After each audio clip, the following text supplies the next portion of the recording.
नमस्कार। आपका आपके इस YouTube चैनल समग्र आध्यात्मिक चिंतन पर एक बार पुनः बहुत बहुत स्वागत है। आज की चर्चा एक अलग विषय पे, एक सामान्य परिचर्चा रहेगी जो कि आज के जीवन के तमाम क्लेश और तमाम जो समस्याएं हैं उसके कारणों और उसकी समस्या के निदान के बारे में है। आज दिनांक 16 मई 2025 है। दिन बृहस्पतिवार है, दिन शुक्रवार है, संशोधन के साथ स्वीकार करें। तो आज के दिन यह चर्चा करने का एकाएक मन ये आया, मैंने देखा कि आज के लोगों के जीवन में बहुत विषाद है, बड़ी बेचैनी है, बड़ी व्यग्रता है और उसका कारण नहीं समझ में आ रहा है। मैं देख रहा हूं कि हर आदमी बेचैन है। तो उस बेचैनी का कारण क्या हो सकता है? तो कारण यह है कि लोगों के मन में अज्ञात भय बहुत ज्यादा है। लोग अपनी वर्तमान परिस्थिति से संतुष्ट भी नहीं हैं और हमेशा भविष्य के बारे में चिंतित रहते हैं। तो मैंने अपनी चर्चाओं में पहले भी कहा कि वर्तमान में रहना श्रेयस्कर है। जब आप भूतकाल के बारे में सोचेंगे तो घृणा होगी और जब भविष्य के बारे में सोचेंगे तो आपके मन में भय होगा। तो भय और घृणा से दूर रह करके वर्तमान में रहें और अपने जीवन को संतुलित करके जीना सीखें। इस पे एक संपूर्ण प्रोग्राम बनाने का मन था, लेकिन आज पता नहीं क्यों मैंने सोचा कि आज की चर्चा तुरंत करनी चाहिए, क्योंकि वैसे तो मैं सुंदरकांड और गीता पे ज़्यादा चर्चा करता हूँ, लेकिन सामान्य परिचर्चा भी होनी चाहिए। आखिर हम चाहते क्या हैं? हम अपने धर्म ग्रंथों का अध्ययन क्यों करते हैं? हमें धर्म ग्रंथों में बहुत सी प्रेरणा मिलती है, इसलिए उसका हमें अध्ययन करते हैं। अब ऐसे ही एक तुलसीदास जी का दोहा है, तुलसी पूर्व जन्म के पाप से हरि चर्चा न सुहार। ऐसे अनेक लोग मिलते हैं जिनको अगर आप अध्यात्म की बातें करें, धर्म की बातें करें तो उनको अच्छा नहीं लगता। तो अब उसके कारण जो भी हो, लेकिन इसमें तुलसीदास जी ने अपनी कलम चलाई और कहा कि अगर आपके पूर्व जन्म के पापों से जो प्रारब्ध बहुत आपका तीव्र है तो आप ईश्वर की चर्चा इस जन्म में भी नहीं सुन पाएंगे, न कर पाएंगे। वो आपका पूर्व जन्म का जो पाप है वो प्रारब्ध बन के आपके व्यवहार पे हावी रहता है। यह तो एक बात हुई। तो मेरा ये मानना है कि जैसे विभीषण की शरणागति हुई, सुंदरकांड के दोहा नंबर 41 से दोहा नंबर 50 तक विभीषण की शरणागति का प्रसंग है और उसी में जीवन के तमाम समस्याओं का उनके समाधान होता है और भगवान उनको राजा लंकेश कह के पुकारते हैं और उनको लंकेश बना भी देते हैं। अर्जुन की शरणागति गीता में हुई। अर्जुन भी डीप डिप्रेशन की स्थिति में थे और बिल्कुल ब्रेक डाउन हो गए थे, तो ब्रेक डाउन से ब्रेक थ्रू किया।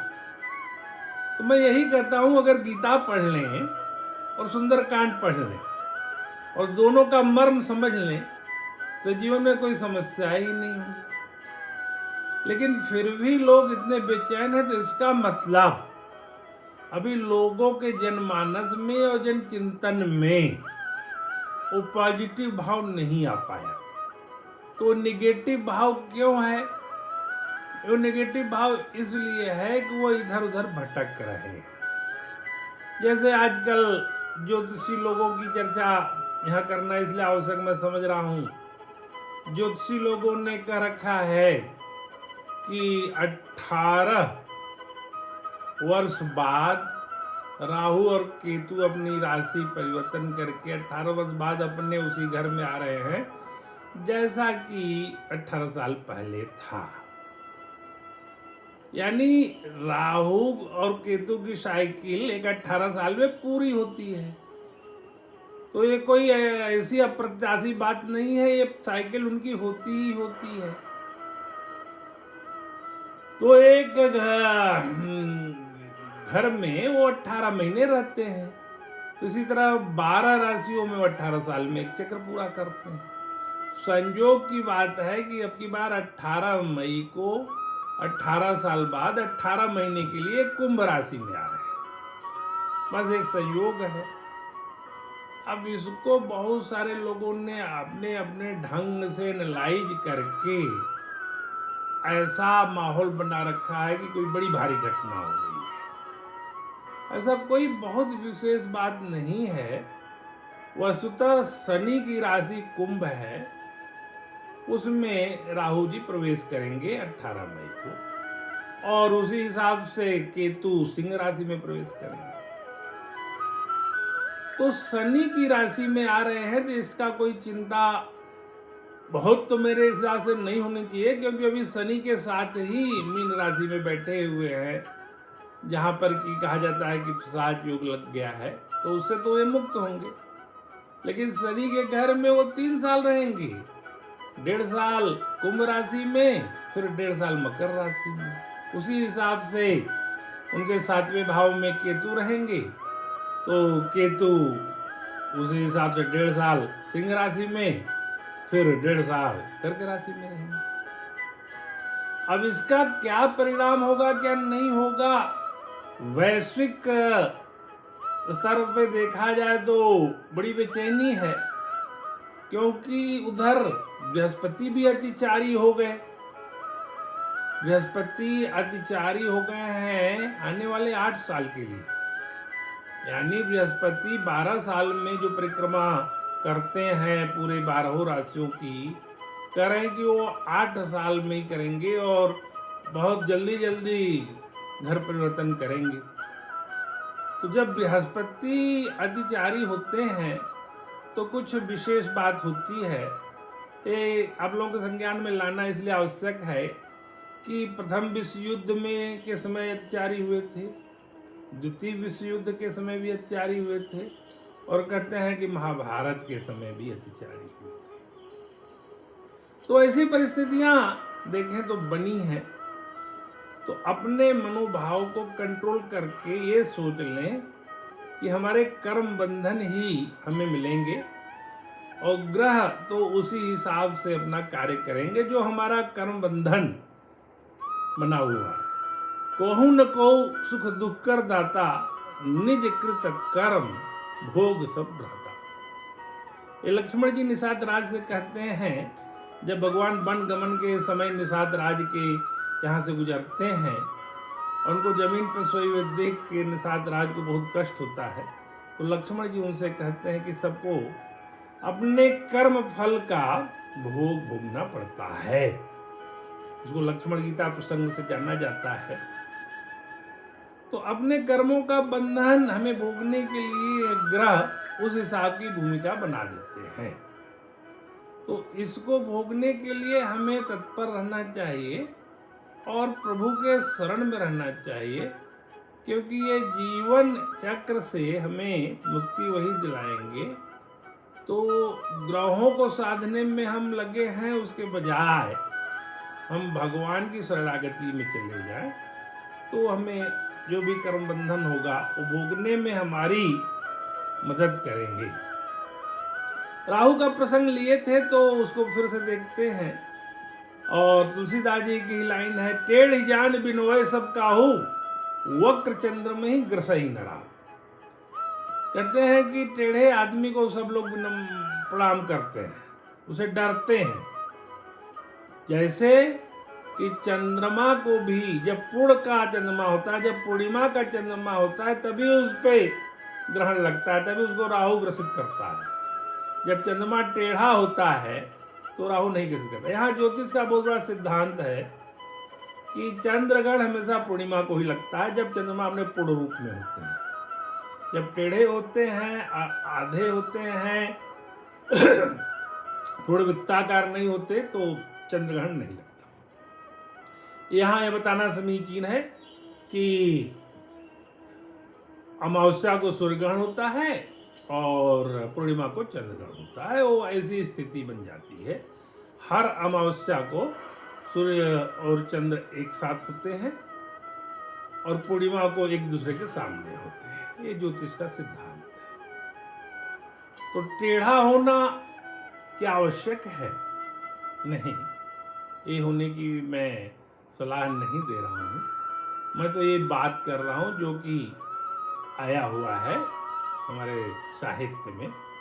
तो साहित्य संगीत कला विहीन साक्षात पशु पुच्छ विषाणहीन। भर्तृहरि जी ने कहा था, साहित्य संगीत और कला से विमुख आदमी बिल्कुल पूंछ और सिंह के बिना पशु के समान है। तो साहित्य संगीत और कला का ज्ञाता होना चाहिए। काव्य शास्त्र विनोदेन कालो गच्छति धीमताम व्यसनेन च मूर्खाणाम निद्रया कलहेन वा।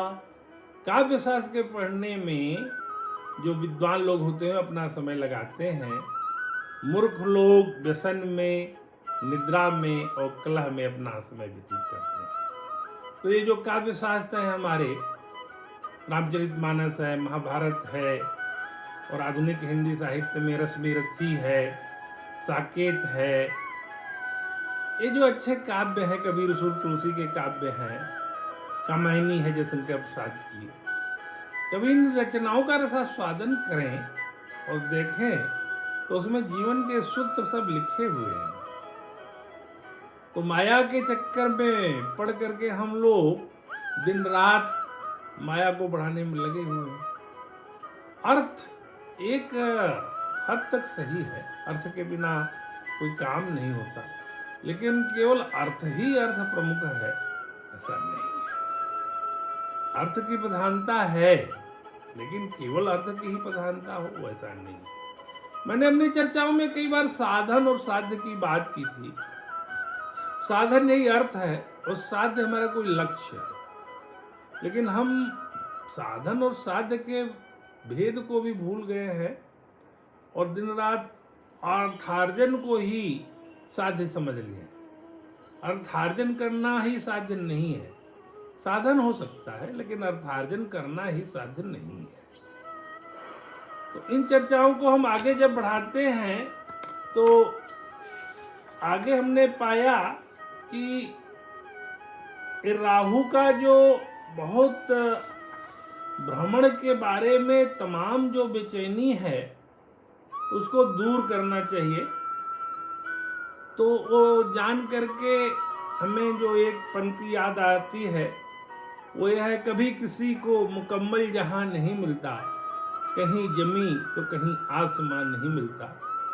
हमारे जीवन में उतार चढ़ाव आते रहेंगे और हमेशा एक जैसी परिस्थितियां नहीं रहती। तो उसके लिए मनोयोग से तैयार रहना चाहिए। हमें ये नहीं सोचना चाहिए कि ये जो उसका होगा परिवर्तन तो बड़ा दिक्कत होगी।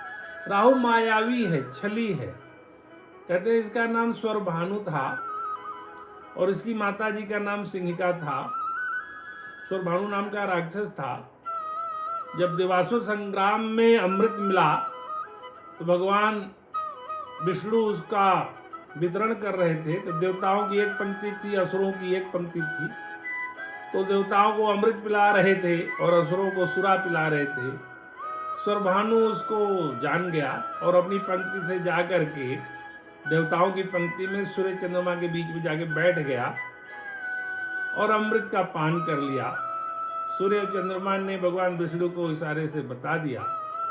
तो भगवान विष्णु ने सुदर्शन चक्र से उसका गर्दन काट दिया। तो वही सिर वाला पोर्शन राहु हुआ और धड़ वाला पोर्शन केतु हुआ। तो आज भी क्योंकि अमृत पान कर लिया था तो ये ग्रह के रूप में, छाया ग्रह के रूप में विराजमान है और मायावी छली तो है ही। लेकिन इसका धड़ वाला पोर्शन जो केतु है वो डिटेचमेंट देता है, राहु माया है। तो आजकल के युग में ये मायावी इतना व्यापक है कि तमाम इंटरनेट से चीज़ें जुड़े, जो इतनी इंटरनेट से जुड़ी हुई चीज़ें हैं, सोशल मीडिया है, इलेक्ट्रॉनिक्स गैजेट्स हैं, और जो भी सोशल मीडिया है, और आज के दिन में फेसबुक है, व्हाट्सएप है, ट्विटर है, इस सब का द्योतक राहु है। और दिन रात आज के युग में लोग इसी में जुड़े हुए हैं। तो राहु का प्रभाव तो आज के जीवन में कली काल के इस चरण में बहुत ज़्यादा है। जितना इलेक्ट्रॉनिक मीडिया हो राहु है, और इनफैक्ट मीडिया का काम बुध का भी होता है, तो प्रिंट मीडिया को आप बुध से समझ सकते हैं। तो राहु का ये जो उत्थान होता है अगर किसी के कुंडली की वजह से, तो एकाएक अप्रत्याशित होता है, लेकिन डाउनफॉल भी एकाएक होता है।